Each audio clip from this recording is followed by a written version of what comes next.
Hi there, Sarah. So, the topic I'm going to be covering today is accessibility services provided in higher education, and I'm going to do a bit of a comparative in what it is that they do in Ireland and what are some of the services that they offer here in Ontario, Canada.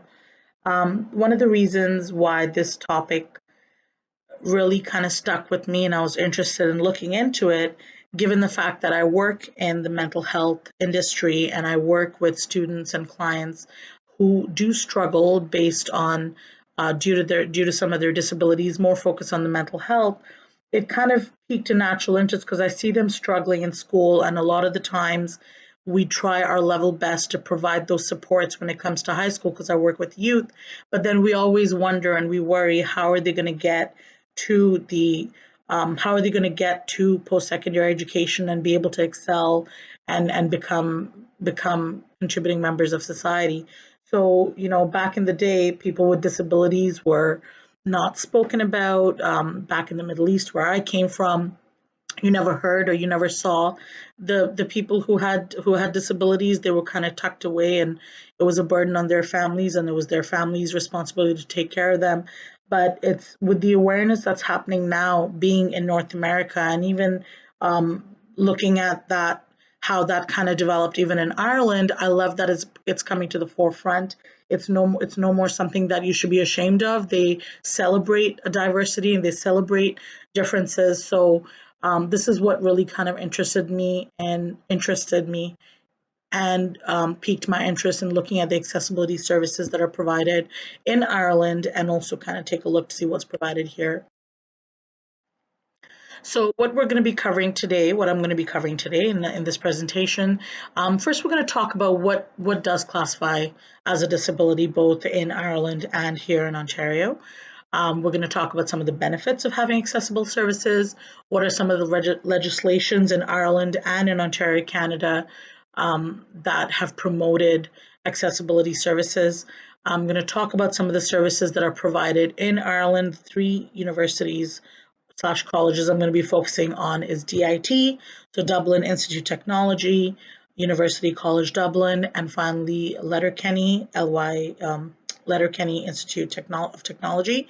And then the college that I chose to kind of focus on here in Ontario is George Brown College, because I graduated from that college and also now teach there. So, and then finally I'm going to talk about some of my observations, some of the comparison, some key differences between the two systems, the Irish systems and the Canada system, and then finally my conclusion.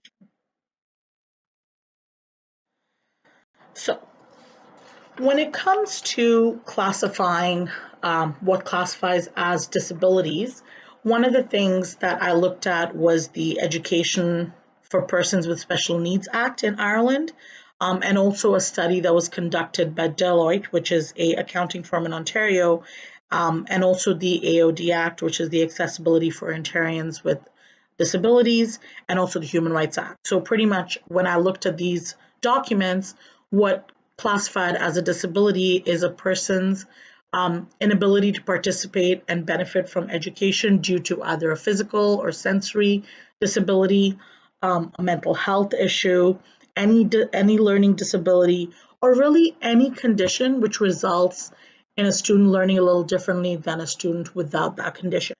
So one of the things that I really wanted to focus on was mental health. However, what I realized is when I was looking at the system in Ireland and even here in George Brown, I realized that they kind of included mental health under all of the disabilities. So this is what the documents say, what a disability, what classifies as being a disability. So when we look at accessibility services, what we did find, so a report that I found is called Enabling Accessibility Guide, which was really a document that was put together to talk about how access to post-secondary education is really important in order for a person to secure stable work, in order to gain income. And a lot of the times industries, especially in this day and age, it's no longer just if you passed high school, that's it, you can get a good job. A lot of the places are asking for people who have post-secondary qualifications. So one of the things that we know is going to help people gain meaningful employment and a stable source of income is if they attend post-secondary education. However, yet people with disabilities are less likely to attend um, and complete post-secondary education. And so this was becoming a bit of an issue, right? Because we know that because if the universities don't have accessibility services, they're not going to be able, students with disabilities are not going to be able to thrive. And also, according to the National Educational Association for Disabled Students, students with disabilities have the potential to excel if they're provided with the appropriate supports. So this is where I really think one of the reasons why we've kind of looked at institutions have really looked at starting to support some of these students is because it's the institution's responsibility to provide the support to ensure that students excel. At the end of the day, it helps with retention rates, it lowers attrition rates. So all in all, it's a really important that we're going to have students entering into the post-secondary education institutions who have these disabilities. So it's important that students are going to have, the institutions are going to have to support them. Again, I had mentioned earlier, back in the day, a lot of the time, people with disabilities were not given opportunities to work in the workforce and gain meaningful employment. However, these days, even corporations are encouraged to hire certain a quota of disabled people. For example, I worked at RBC for a long time. And I remember with RBC, they had a quota that they had to fill where they also hired people with disabilities to kind of show that, you know what, we have a diverse population, we support everybody, even people with disabilities. So it's really important to take people who have disabilities and give them the supports to make them able, to make them succeed and do well in whatever environment they're in. So one of the things I kind of looked at was in order for any changes to happen, it generally has to happen on a ministry level. So, based on the fact that some of the legislations that existed, I look at Ireland and in Canada. So in Ireland, they have the National Council for Special Education. And they, provided a process and provided general information on what some of the institutions can do when it comes to supporting adults with disabilities. Then there's the Higher Education Authority, where we had an opportunity to meet with, I believe his name is Malcolm Burns, who stated that Ireland has a 93% second level education completion and a 43% have higher education qualification, which I thought was amazing. The fact that they have such a large population who have obtained education. So, the fact that the Higher Education Authority, their role really was to hold all of the institutions accountable to make sure that the services that they provide are accessible and are inclusive. And what it did is it kind of set a standard to maintain a level of standard within the systems to keep the system consistent. And one of the things that the the Higher Education Authority, did is they outlined the goals and mission to maintain what he kind of mentioned was a world-class system. So the more people that are educated, the more people are going to contribute to the economy, and the better the country will do. So that was kind of their goal, is to make sure that all institutions are following some level of standards. What they also do is they establish the National Access Plan, which within which they talked about access, impact of initiatives, right? So they talked about the core access, they talked about funding for students with disabilities, and also some part-time student support. Orla, who had talked to us at the Higher Education Authority, she talked about a national access plan, which they're planning on implementing up until 2030. And what they were looking at is how to increase accessibility, not just for students with disabilities, but for all underrepresented groups. So groups like single parents, mature learners. She talked about the travelers population. So they don't really focus on students with disabilities. They really kind of pushed this national access to hold all institutions accountable to promote access to higher education, which I thought was really cool because it kind of was um, closing the gap on how people can, how high risk students and high risk people can access it. So this kind of goes a little beyond just students with disabilities. It kind of also included, newcomers in the country, like I said, single parents, mature learners, and things like that. So that National Access Plan is in play till 2030, which was interesting to see that they have a plan going for that long in the future. And finally, all institutions are held accountable to promote access to higher education. One of the things that they also established is something called equitable access paths. So there's PATH, which stands for Program for Higher to Access Higher Education, the Disability Access Route to Education DARE, and then Student University Support Ireland, which is SUSI, SUSI. And what that is it's a grant available for disadvantaged students. What I thought was kind of cool here is that um, all of these access paths were created so that students who are not able to get in the traditional way, so we know that in Ireland, all students have to do a leaving certificate, and based on their scores, they can then attend a specific university. However, students with disabilities now had an opportunity to access and apply to these universities despite their low scores because of some of these paths. So again, the Higher Education Authority took on that responsibility to make sure that they provided these access points so that more students with disabilities can access higher education. In Canada, it's very different. Over here, just like in the States, Sarah, it's very different where you apply to the university as opposed to doing the leaving certificate. So again, that was a bit of an interesting piece how the two systems were really different, but at the same time, we're also ensuring that students are provided with accessibility services.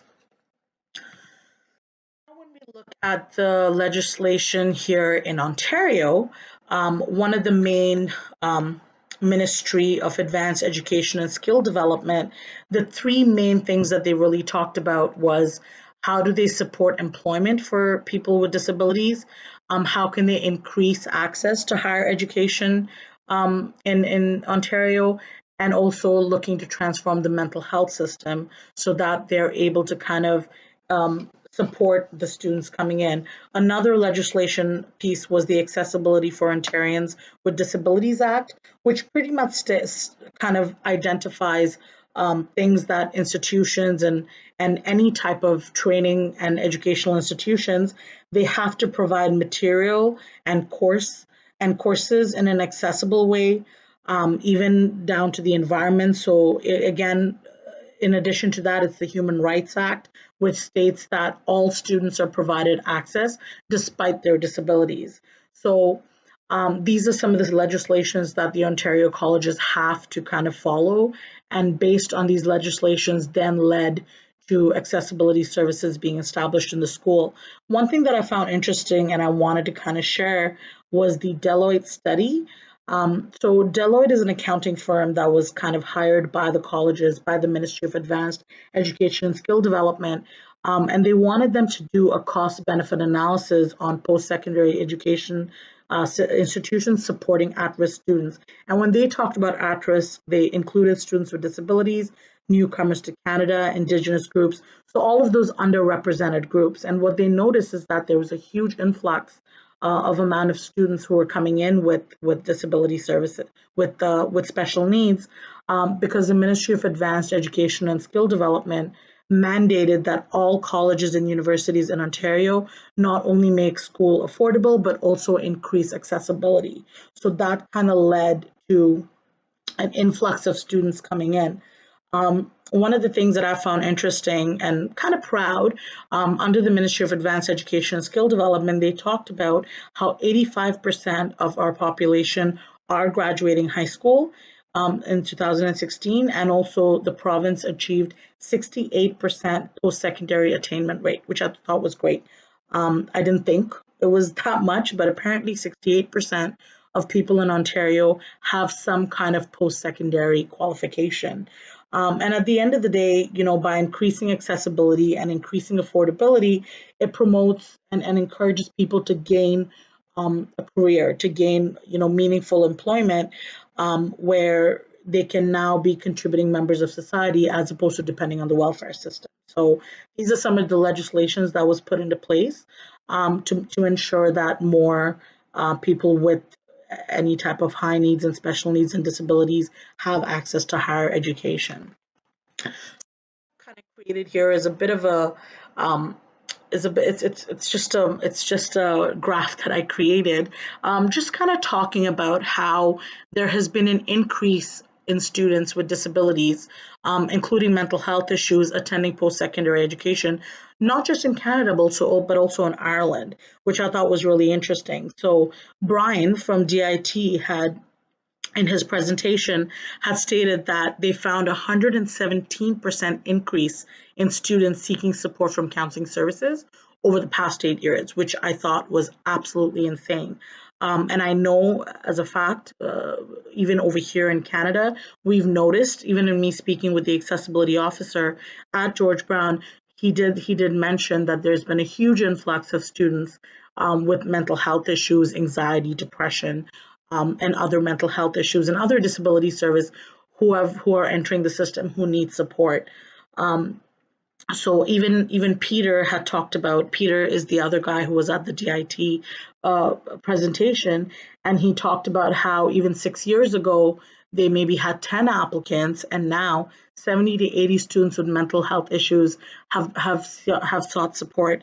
So we talked a little bit about why that could be and why there's an increase, and there was some interesting conversation I had with Peter around maybe it's a decreased stigma, there's an increased amount of anxiety because people feel more pressure to make more money, and it's the Western world that we live in. So it was a really interesting conversation. However, at the end of the day, we are seeing an influx of these students coming in, and we're always focusing on increasing retention rates, increasing student success. So seeing that there's an influx, the universities are going to have to implement some of those services to support these students. So we're going to get into what have the institutions in Ireland done to increase accessibility. So the three universities, like I talked about, is going to be DIT, UCD, and Letterkenny. The first one that I found interesting was in Dublin Institute of Technology. They have a transition program that are offered to all first-year students, which I thought was really cool. So Brian had talked about it. Peter as well at one point had talked about how these workshops are facilitated in the class. They work with the faculty to facilitate these workshops, and is done within the first 3 to 6 weeks. And what was interesting is these workshops weren't really provided for academic support. It was provided for the social and emotional learning piece. So, what are some of the questions you ask in the classrooms? What are some tips that you can take on how to study for a test? So these transition programs, what it actually did is supported the transition from high school to post-secondary institution education. Unfortunately, Peter had mentioned that not all classes are provided with a workshop. However, they try and do as many programs working with all the faculty. They also talked about how they assign student officers who ensure that the institution is doing everything that they can to help students feel comfortable and develop a sense of belonging, because we know that they talked about student well-being is key in order for them to excel in the institution. One of the things that the mental health strategy as well was called OMG, and they talked about how Peter had talked about how the students complete a self-survey on self-care, which kind of promotes awareness of, okay, what are some of the needs, or what are some of my strengths, and based on what those are, I can now look for support. What I loved about this, about DIT as well, is they conducted these mindfulness activities, which a lot of research has shown can help with decreasing anxiety, increasing student well-being. So they conducted these mindfulness activities in the chapel on campus for not just students, but also for staff to promote positive mental health. So, DIT's focus a lot, they talked a lot about their focus on student well-being. Now, University College Dublin, UCD, they had this campaign called University for All campaign. And again, they also have an accessibility office. However, their approach was really cool. So the campaign that they talked about, Dr. Lisa Padden and Anya Murphy did a presentation on the University for All campaign. And what their goal really was is to mainstream access and widen participation by incorporating some of the principles in the core of the institution at all levels. So they talked about incorporating the universal design for learning in all aspects of campus life, not just learning and curriculum design. One of the four main goals of the University for All campaign is one of the things is everyone has a right to equal participation and engagement. The university must reflect the diversity of the global population. All students should be able to access, progress and succeed in higher education, and all stakeholders should be engaged when delivering excellence through diversity. So I thought that it was really cool that they had this campaign going. They went through a very detailed presentation on how it's incorporated, how even professors are encouraged to take training to make sure that everything that they do, starting from even the whole process of registration, they incorporate some of very, very inclusive universal designs for learning. They offer academic skills workshop to students and to staff. One of the things that they talked about is the CAO, which is the Campus Accessibility Officer, and their job was to ensure that student services are aligned with the universal access and design principles, which again I thought was really cool. And another piece was assessments were done every fall to assess students' strengths and needs. So I feel like the approach that UCD took was very proactive. It was kind of getting behind the behavior. The next slide here really kind of talks about how they try to integrate the principle of equity in the everyday life of the institution so that it really gets embedded in faculties and departments, and it's not just the responsibility of the designated access office. In all of the offices and in all of the universities that we attended, and even George Brown, there's an accessibility office.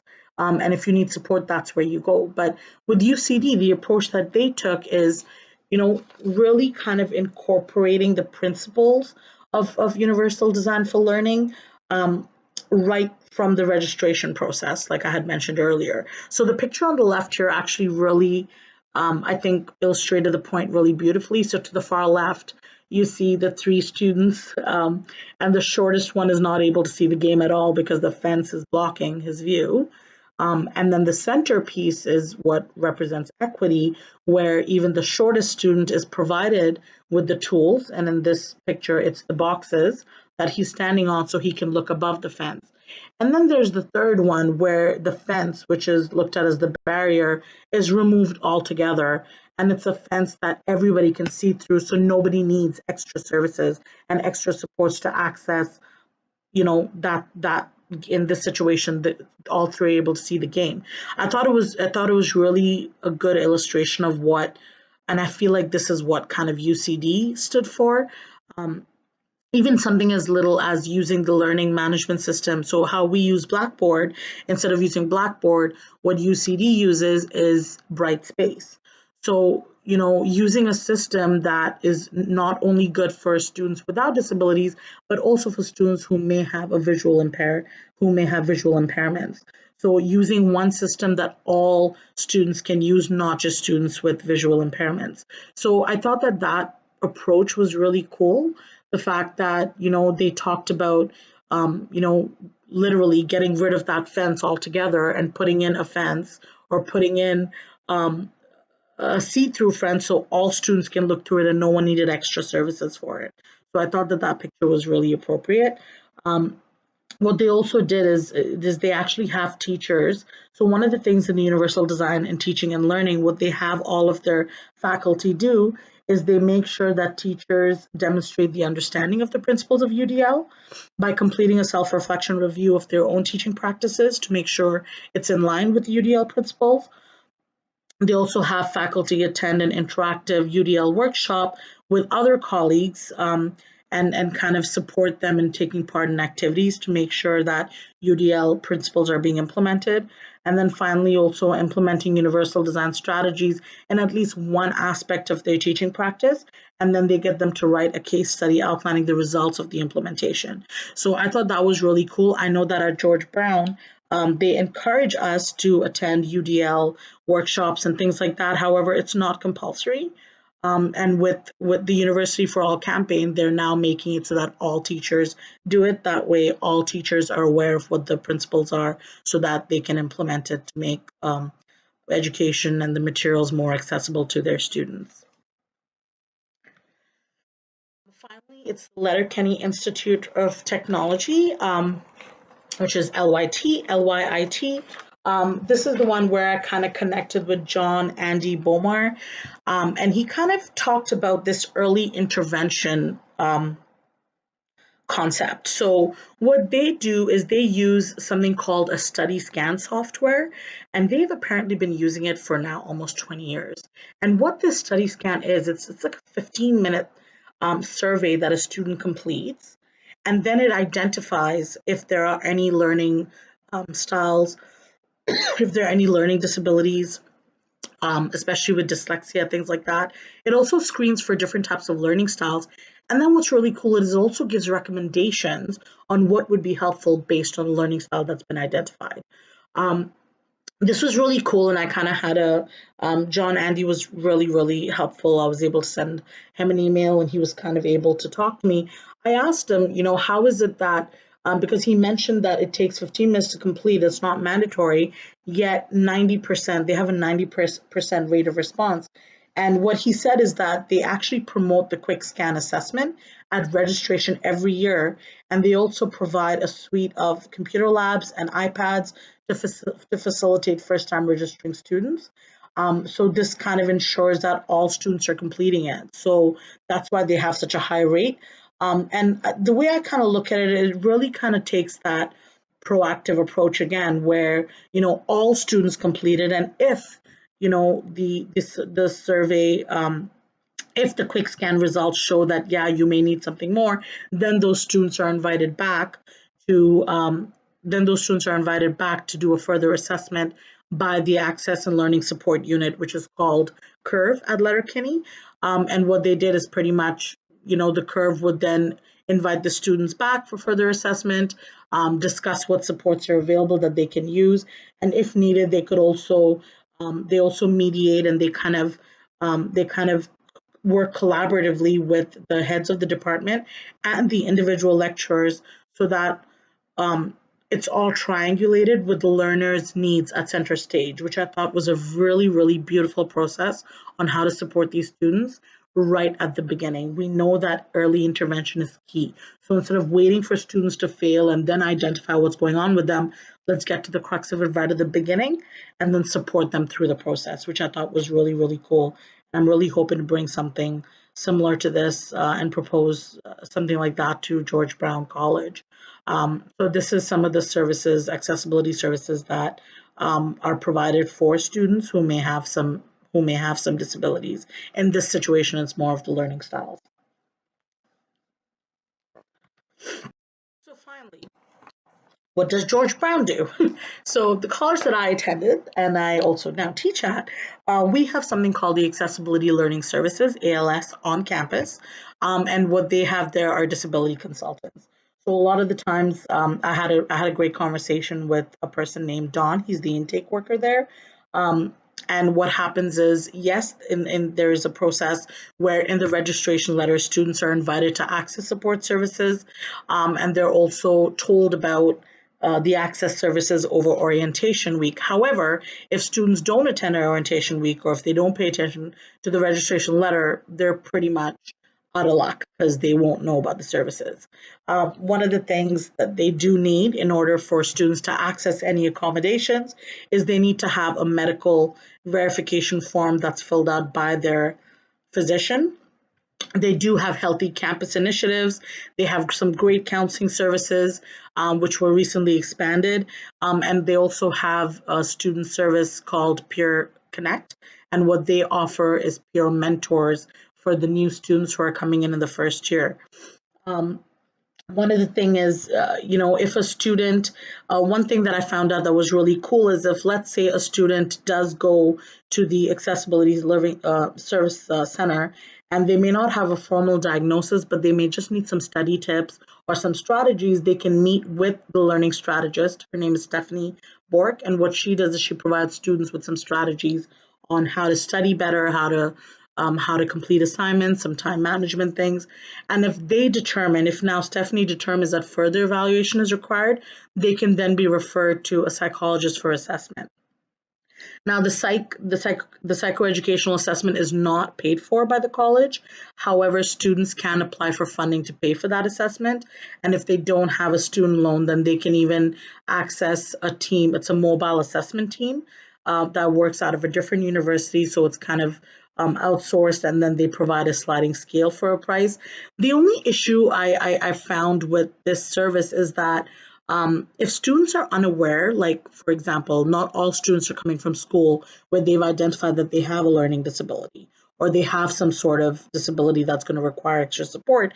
But some of the students, like newcomers from outside Canada, or mature students who have not been in the educational system for a long time, they kind of fall through the cracks. So unless they don't reach out for support, really there's no process in place where all students are provided with the same service, and they don't have any kind of identifying process in place like the study scan or the self-assessment that some of the universities in Ireland had.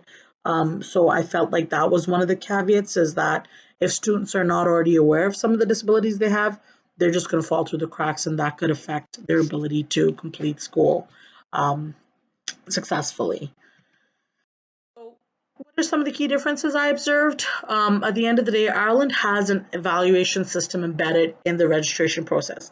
Now, I only looked at 3 universities, but I think it's a pretty good representation of the system in Ireland. So the Ireland model, I feel, has more of a proactive approach. It's more of the early intervention approach. Let's catch it at the beginning and then support all students. And what I really liked with the Irish model is that the onus is not just on the student, but the onus is shared with the student and the institution to access services in the university. So, all students are supported. For example, with the self-survey that Brian talked about, the study scan that Brian talked about in DIT, the study can that John talked about in LYIT, it's all completed by the student at the beginning. So their focus is early intervention. By offering the services to the student rather than having the student ask for the support services, it makes the conversation very different. It's a more of an inclusive approach, I believe. And it also kind of removes the barrier of having to ask for help. And it's really offered to all students. So going back to that picture where you saw the 3 students, 2 of them had fences, but the third one, the fence was removed altogether. So I feel like it has more of an inclusive approach. With George Brown, as great as the system in place is there, because they do have some amazing accessibility services. However, they don't have any process embedded in the registration that helps identify students who have not identified that they need extra supports. It's more of a reactive approach, and is that really equity when I look at it? So as great as the services are, if the student doesn't know that those services are available, they're not going to know to advocate for themselves and access those services. And because at the end of the day, the onus is really on the student to access those support services for themselves. One thing that was very interesting that Dawn had mentioned is that, well, we're assuming that you're an adult coming to college and you should know how to advocate for yourself and you should know what you're going to need for extra services, which I kind of disagreed with, especially if you look at the population. Like I said, newcomers to Canada, they grew up in a different system where their learning disabilities or special needs were not identified by a bigger institution, and they now come to college in a non-traditional way as adult and mature learners, and they don't know that they can access these supports. So I kind of disagreed with Dawn on that aspect. I think that we can make our services more inclusive by offering it for all students. The only caveat with that, I think, would be the wait list. We already have a pretty we have a pretty hefty wait list when it comes to counseling services. And by hefty, I don't mean like crazy, maybe a week or 2 weeks. Nevertheless, it's still a wait list. I feel if we provide that more proactive approach and offer services and kind of help students identify on a larger scale, I feel then we're going to have to increase the amount of services that are provided, which can then lead to issues with lack of funding because the government doesn't increase funding, right? So those were some of the key differences that I observed. I hope to hopefully kind of bring some of the aspects from the Irish model into the system here. Um, but I mean, like I said, the fact that we're increasing accessibility is great. Um, Finally, our goal, even on a global level, is to increase access to higher education.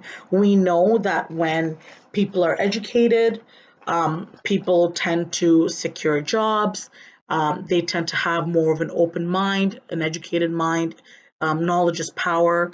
And at the end of the day, we want to make sure that we're promoting inclusivity and including everybody, regardless of the disabilities that are provided. I know initially I talked about how back in the day, people with disabilities were kind of hidden away, living in the Middle East, knowing how the services are in India, because I attended school in India. If a student had any kind of disability, it was kind of looked down upon. It was, families were ashamed. They kind of hid them in the home. They didn't really let them go out. They weren't allowed to go out and work because they're not going to be able to do it. But in the Western world, Ireland and over here, we're really promoting that increasing accessibility to everybody. So I really like that. It was really nice to see that it's not only happening here where we're moving towards more accessibility services, but it's also happening in Ireland, which was really good to see.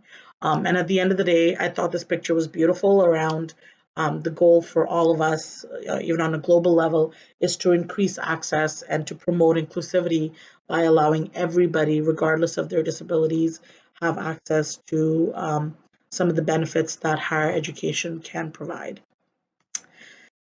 And that is the end of my presentation. Those are my references for your review.